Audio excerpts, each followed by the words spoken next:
would understand if you didn't expect much from this game. Let's be honest, when developers try to revive arcade franchises with modern sequels, it almost never works. And not only is this one of those attempts, but it's also a third-party Wii game, which is about the only kind of video game with a worse reputation. But that's what makes this game special. This game stares at the expectations, the negative connotations, the automatic gag reflex prompted by anything that claims to follow up a game like Centipede, and burns them with a flamethrower. It's it's in my CGR contract that I have to point out when a game includes a flamethrower. I'm still not sure who put that in there. It's Centipede Infestation.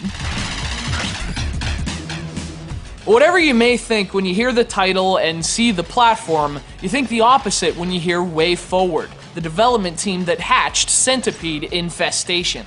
Way Forward has always been a favorite here at CGR Undertow. They're the studio that's given us Contra 4, Shantae, A Boy and His Blob. They even did an awesome Nintendo DS game based on the Thor movie. I mean, seriously, that's how you know you're dealing with a great developer, and they've pulled off some similar magic here. You could call Centipede Infestation the Wii's biggest surprise of the year, but then again, it's Way Forward. This is really no surprise.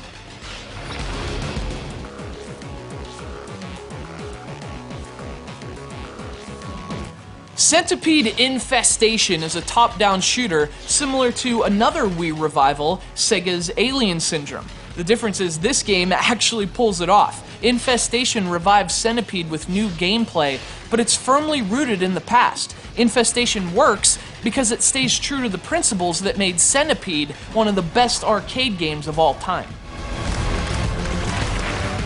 The game takes place in a world decimated by huge insects. As a boy named Max, you're essentially playing a dual role of bug exterminator and mankind savior. Of course, the importance of this story is minimal at best, and the game seems to understand that. The narrative is restricted to basic cutscenes that just scream cheap Wii game, but don't be fooled. What Infestation lacks in presentational flair, it more than makes up for with fast-paced gameplay that would do your trackball proud. Infestation takes place from an isometric viewpoint. You move Max around with the analog stick on the Wii's nunchuck attachment, and you aim by pointing the remote. Now, this works well, but the game also supports the Wii's classic controller, which is actually the best way to play Infestation. Because you're shooting in directions rather than at a specific point, it's faster to use a second analog stick than the Wii's pointer.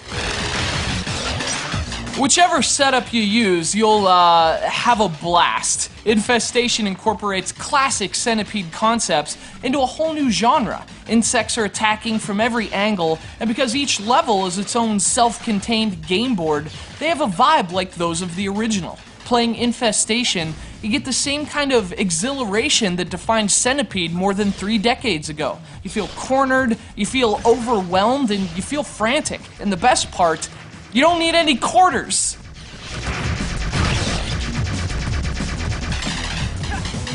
But of course, this isn't a perfect game by any measure. Again, the presentation is very crude. The cutscenes seem cheap, and the graphics are far from pushing the hardware.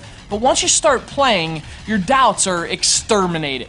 By mixing classic ideas with new ones like power-ups and turrets, the team at Way Forward has made a modern sequel to an arcade game that actually works. I call that refreshing. You can call it whatever you want, but at the end of the year, I think we'll all be calling Centipede Infestation one of the best Wii games of 2011.